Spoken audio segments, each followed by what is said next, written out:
Jaya Radha Madhava Kunja Bihari.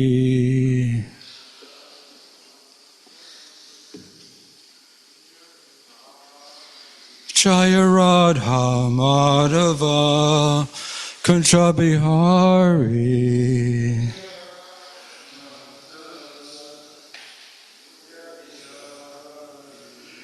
Gopi Jana Vallabha Kidavaratari.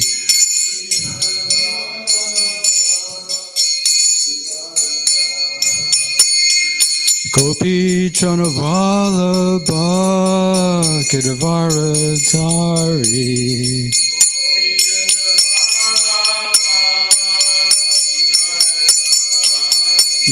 Yasodanandana Braja Janaranjana.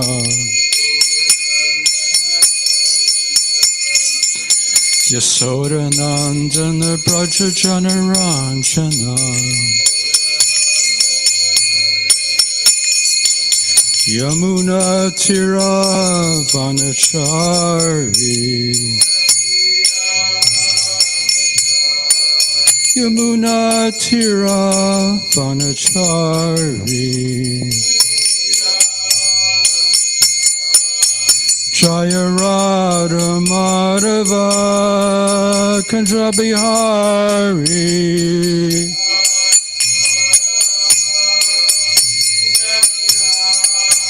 Jaya Radha Madhava Kunja Bihari.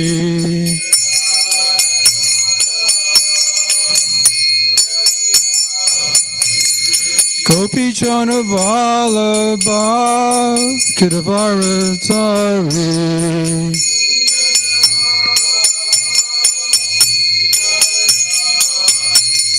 Gopi Jana Vallabha Kidavaratari.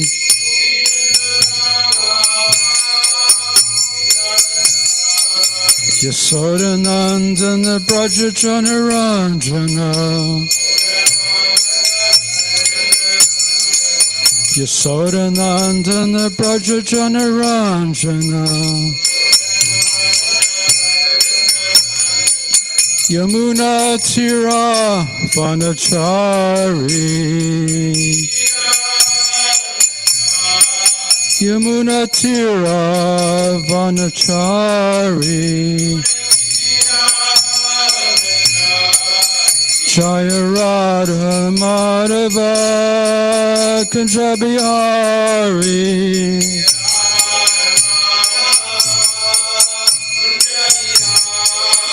Jaya Radha Madhava Kunja Bihari.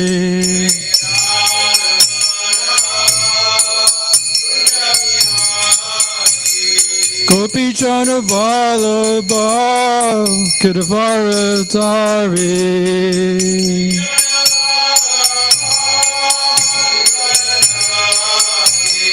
Gopi Jana Vallabha Kidavaratari.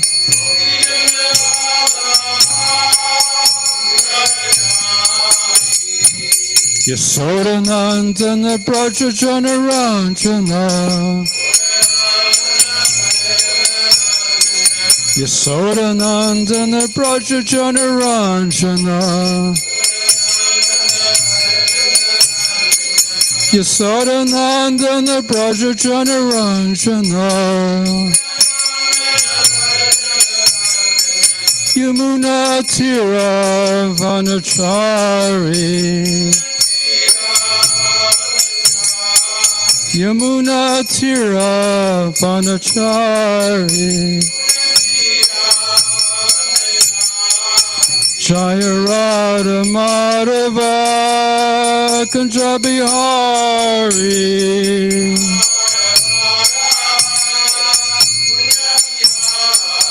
Jaya Radha Madhava Kunja Bihari.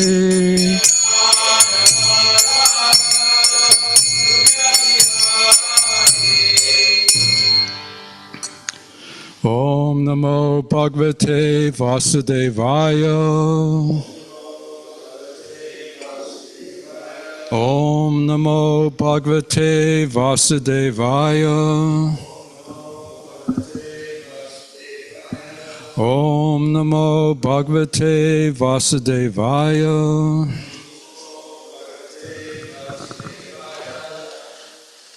Srimad Bhagavatam, The Science of Krishna, Canto 3, The Status Quo, Chapter 27, Understanding Material Nature, text number 4. So by understanding material nature, we only have the impetus to engage in devotional service. So these instructions by Kapila Dev to his mother Devahuti are very important. So Srimad Bhagavatam should be studied systematically beginning from the first canto, gradually proceeding to the 10th canto, which is the summum bonum of Srimad Bhagavatam.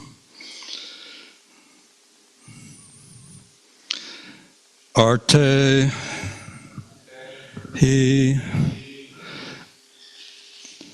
avidyamane api samsritihi na nivartate jayataha vishayan asyan swapne anarta agamaha yatta.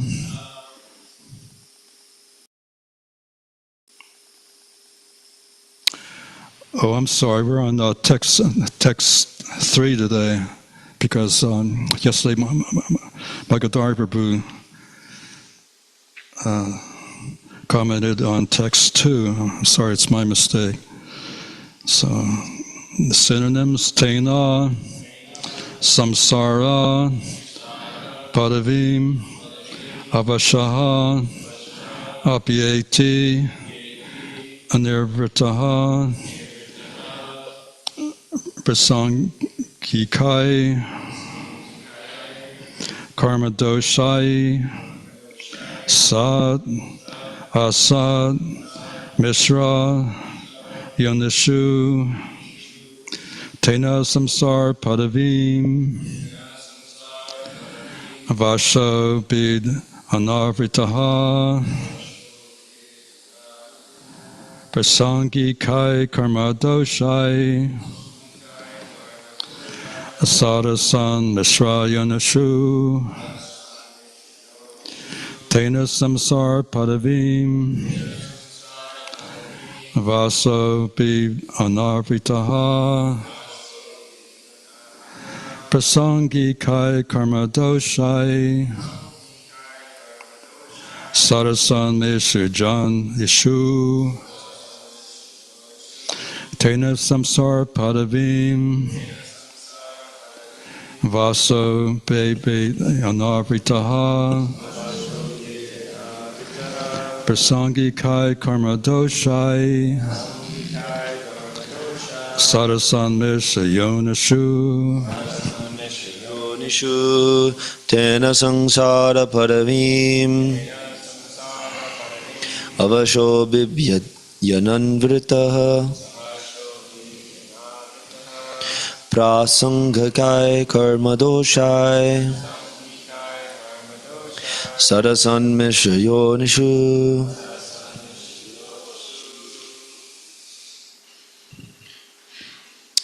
Tena samsara padavim avashobhyetya nivritaha prasangikai karma doshai sadasan mishayonishu. Tena samsara paravim avashobhyetya nivritaha prasangikai karma doshai sadasan mishrayonishu. Tena samsara padavim avisho bi anivartitaha pasangitai karmadosai sadasan misra yonashu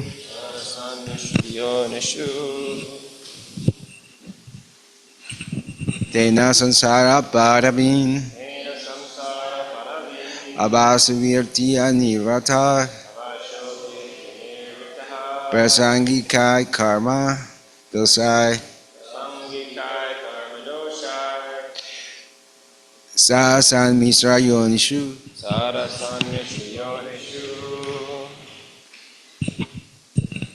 Tena samsara patavim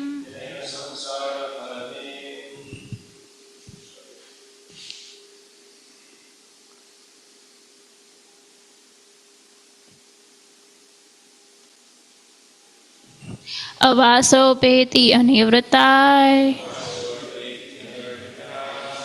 prasangikai karmatoshai satasan mishra yonisu.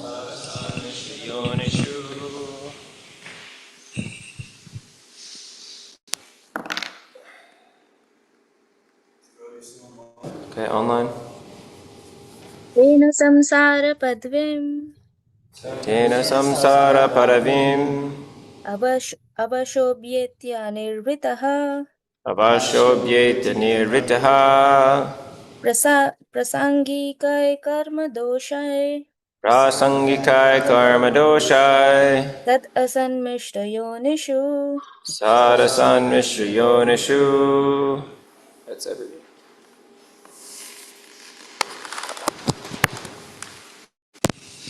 Tena, by this, samsara of repeated birth and death, padavim, the path, avashaha, helplessly, abhyeti, he undergoes, anirvrataha, discontented, prasangikai, resulting from association with material nature, karma doshai, by faulty actions, sat, good, jai, sisi, gor, nitai, asat, bad, mishra, mixed, yanishu, in different species of life. Translation and purport by His Divine Grace, A.C. Bhaktivedanta Swami Prabhupada. The conditioned soul, therefore, transmigrates into different species of life, higher and lower, because of his association with the modes of material nature. Unless he is relieved of material activities, he has to accept this position because of his faulty work. Purport. Here the word karma doshai means by faulty actions. This refers to any activity, good or bad, performed in this material world. They are all contaminated. Faulty actions because of material association.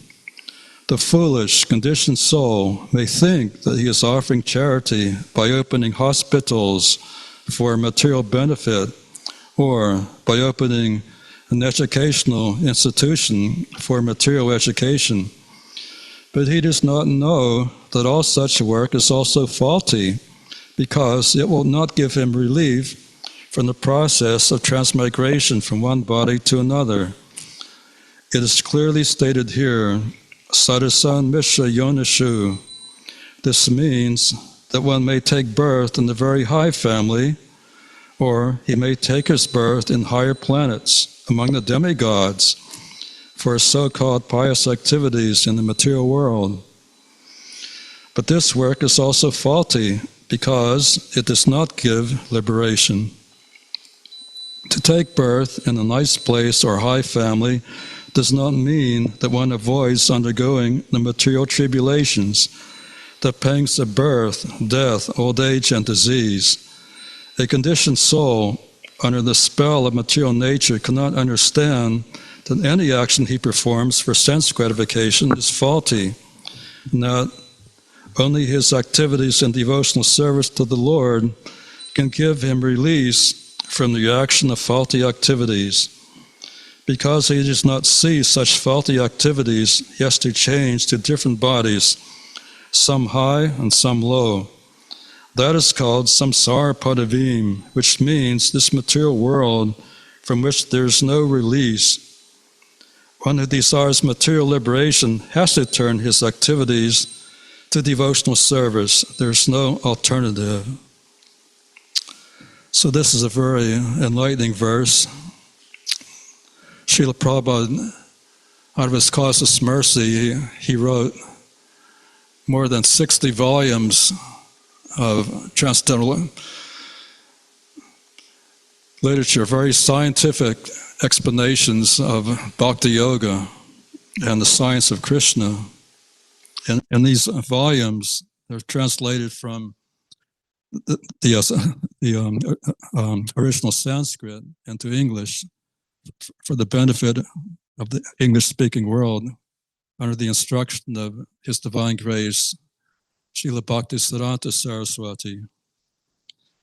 So the conditioned soul sometimes is reluctant to hear this message of Srimad Bhagavatam because it's full of instructions. Some of them are positive instructions, some of them are negatives. Do this, don't do this. The conditioned soul likes to feel that he is free to follow his mind. He doesn't like to follow an authority, especially those of us who are born in the Western world. We're averse to following higher authority. But if we want to get released from the miseries, we have to follow a higher authority. We must understand that we're in a precarious position, just like Bhagavad Prabhu was pointing out yesterday. We are always dependent on higher authority. We're never independent. This is a very important realization, that whether the soul is liberated or conditioned, he is always dependent on Krishna. Without Krishna's mercy, there would be no air to breathe. There would be no fruits or vegetables or flowers or grains. There would be no land. There would be nothing that sustains life. So Krishna has given us this material world to reform ourselves. Some of us are first-class prisoners. Some are lower prisoners. But all of us are conditioned by the laws of material nature. That's why we have these material bodies, which may be, by material vision, may be good or bad. This material world is full of duality, good and bad, ugly or beautiful, happy or sad. But in the spiritual world, there's no such duality. In the spiritual world, everything is Satchit Ananda, eternal, full of knowledge and bliss. Krishna is full of bliss, full of knowledge and eternal, and we are too.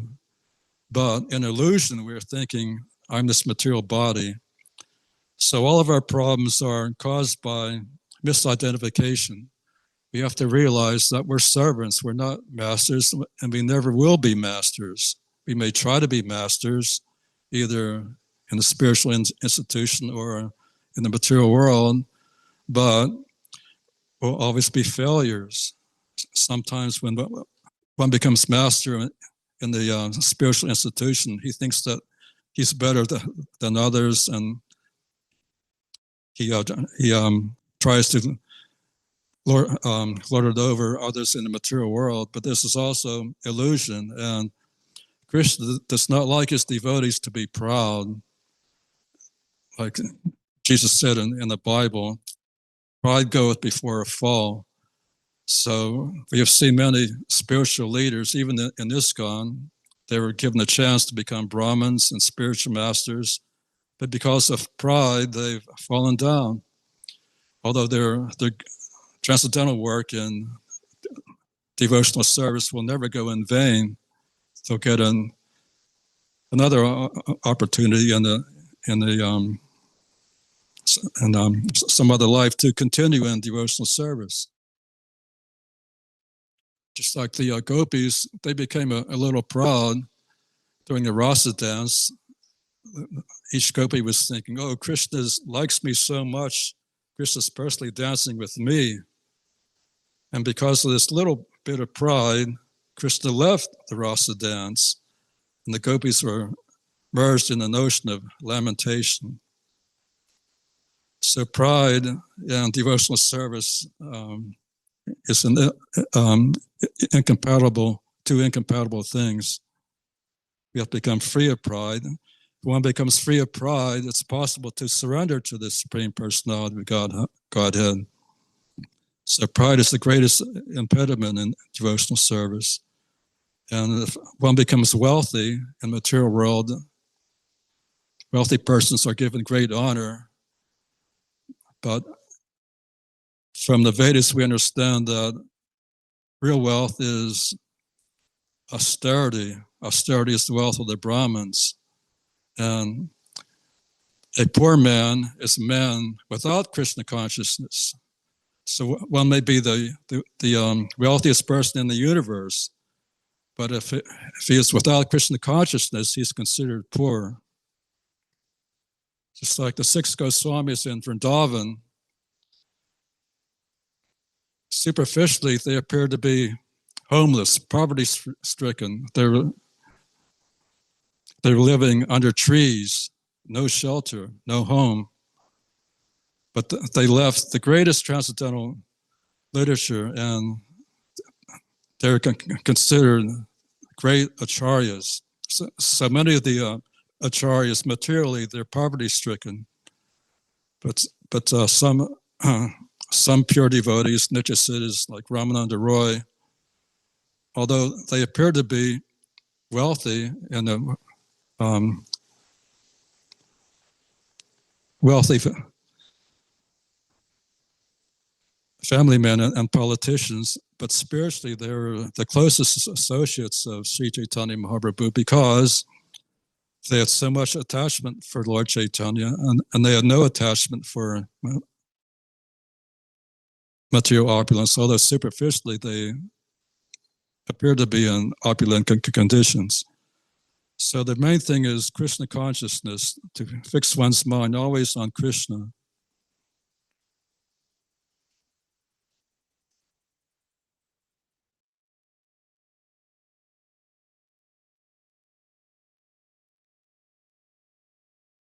And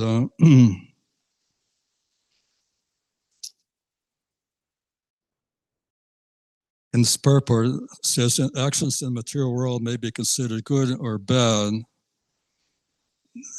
They may produce good karma or bad karma. So, like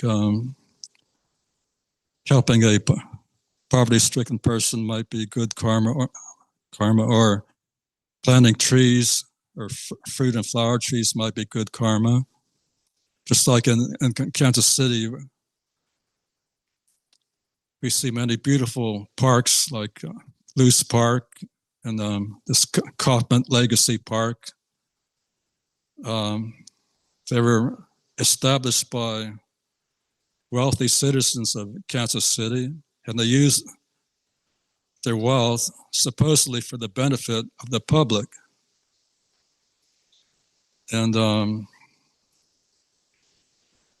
they wanted these parks named in their honor. They weren't doing this to honor God or to honor Prabhupada or any saintly person, but they were doing it to establish their name in history for some years. And in the future, all these things will be forgotten. But if one is a pure devotee, his fame is eternal. Just like the great kings of the past, Maharaj Yudhishthira, so many great kings of the past, Parshuram, Lord Ramachandra, King Yayati, King Gaya, their fame is eternal because they're pure devotees of the Lord. So if one is a devotee of the Lord, that is real fame, and that's eternal fame. But if one is not a pure devotee of the Lord, he's considered infamous.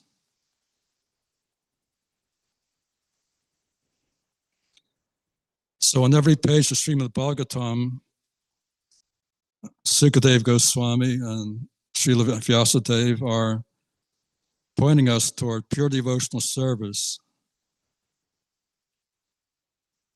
But being conditioned souls, we are reluctant to accept all the instructions. Prabhupada's books are full of thousands of instructions. In this verse, we see that one instruction is opening a hospital or a mundane school is faulty work because it's on a material platform.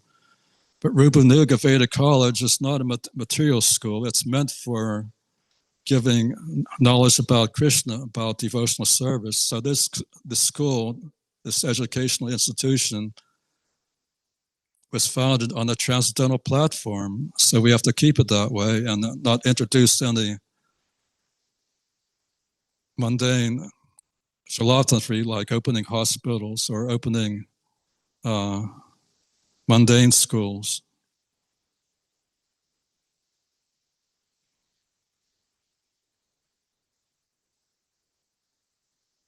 Any comments or questions?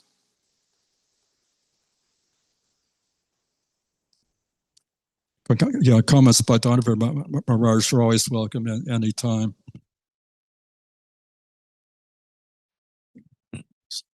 Bhagadari Prabhu.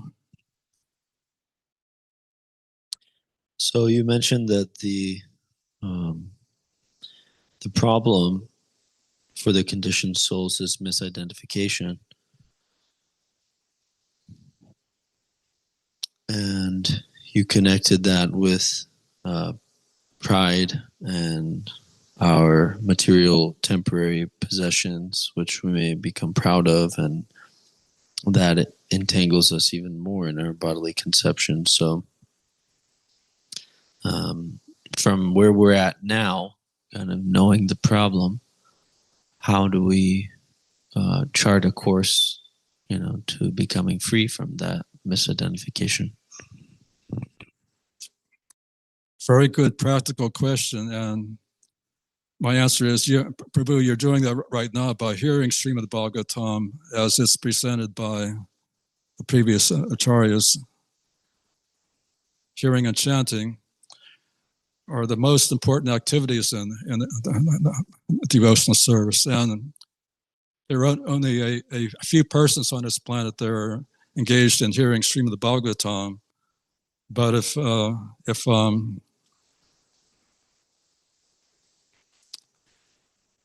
one flatters his audience saying, "Oh yeah, you're all God, you've just forgotten you're a God," and by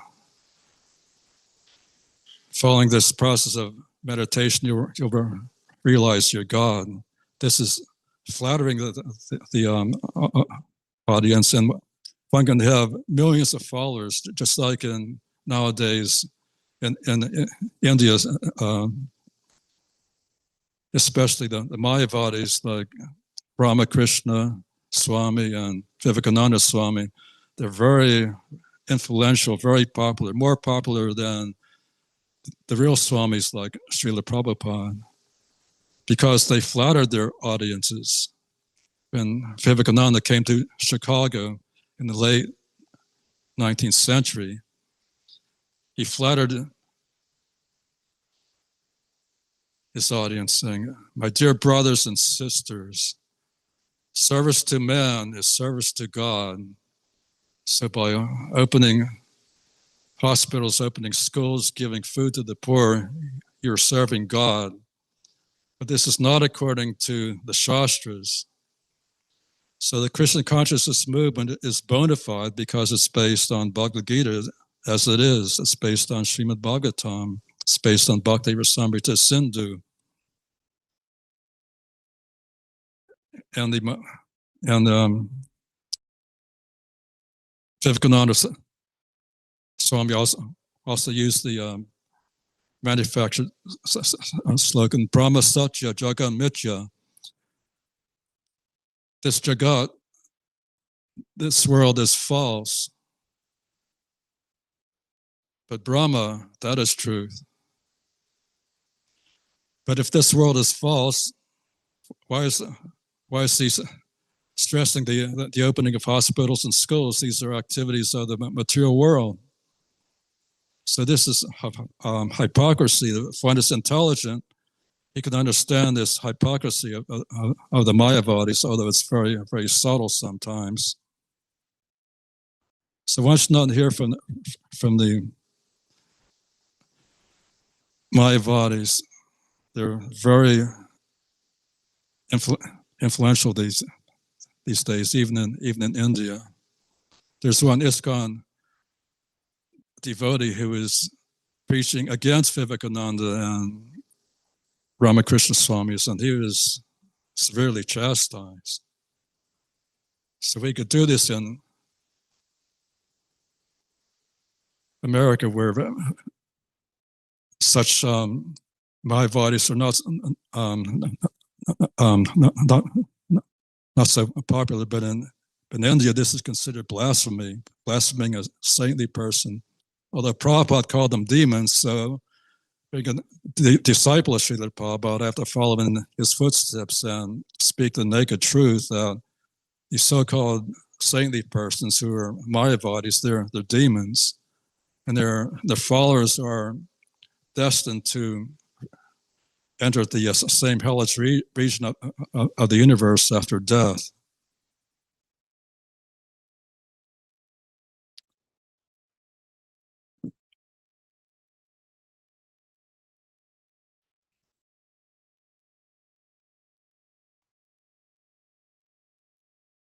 Anything else? Yes.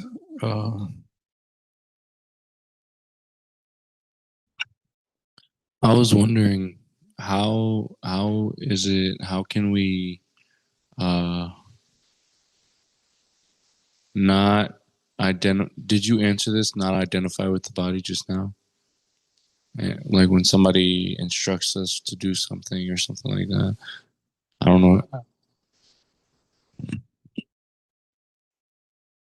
Yes, this misidentification with the body may be very subtle. Like in the beginning, we could give up gross sex life, but the subtle sex life, the desire for profit, adoration, or distinction, is still lingering. So this is also due to false ego. So we have to work under the direction of Guru. The Guru can always remind us that we're not these material bodies. We're servants of Krishna. When I was in Cleveland Temple, there was a black body devotee there named Urjaswat. He was temple president, and he was formerly the temple president in Puerto Rico also. And many new devotees would come to him for counseling and advice, and his instruction would always be, Prabhu, you're not that body. The problem would be immediately solved. So any problem we have, it's due to misidentification. Thinking I'm a male, I'm female, I'm black or white, I'm intelligent or I'm stupid. These are all temporary situations.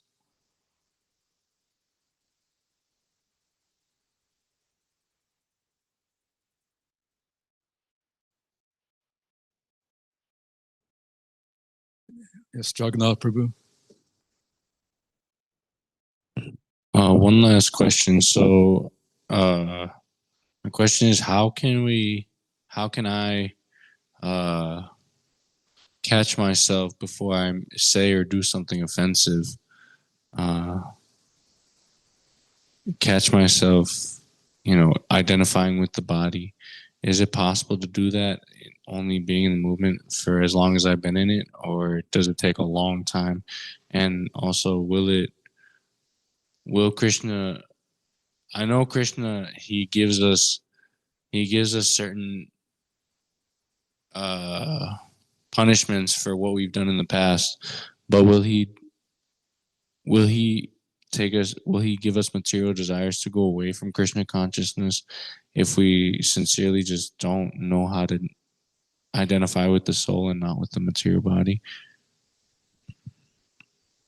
Well, you're in the right place to learn not to identify with the body. But if you leave the association of devotees, what you've done here will never be lost. But if you associate with non-devotees, they will always remind you that you are that body.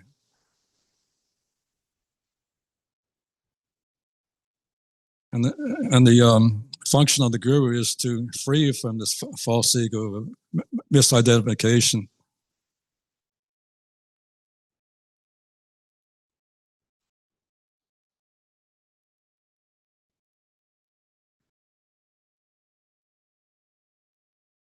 Yes, Mataji, you have a question?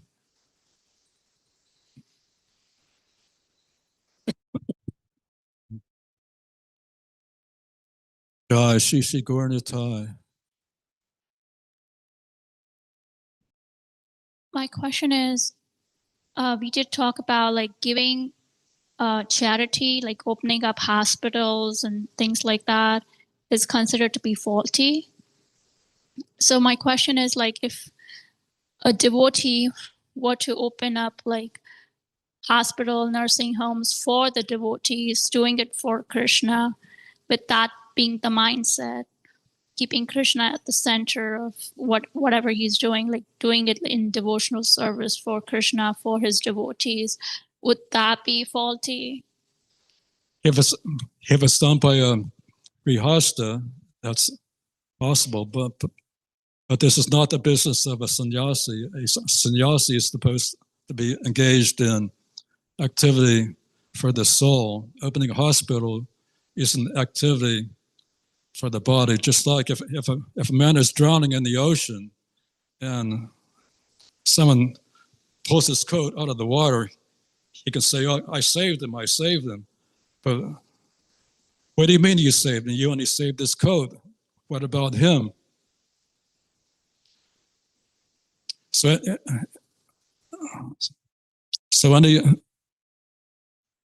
disease or suffering is due to sinful activities in the past.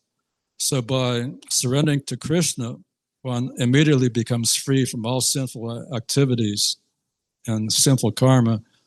So the best thing is to engage people in chanting Hare Krishna and ultimately surrendering to Krishna. Just like Maharaj was saying yesterday, that Lord Chaitanya is the most munificent man of charity because he's distributing love of Krishna. By developing love of Krishna, all problems are solved, material and spiritual. So material well-being follows spiritual well-being. So one should put the horse before the cart, not the cart before the horse. We should focus on spiritual activities, and automatically material well-being will be there.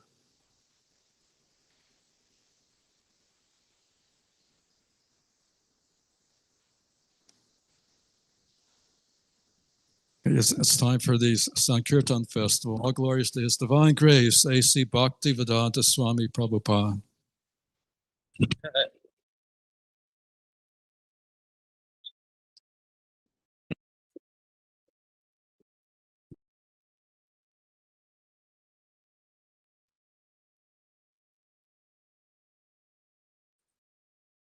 Hare Krishna, dear devotees. So for this week, we'll announce the scores. So there's 1, 2, 3, 4, 5, 6, 7, 8, 9 book distributors. Haribo. Okay.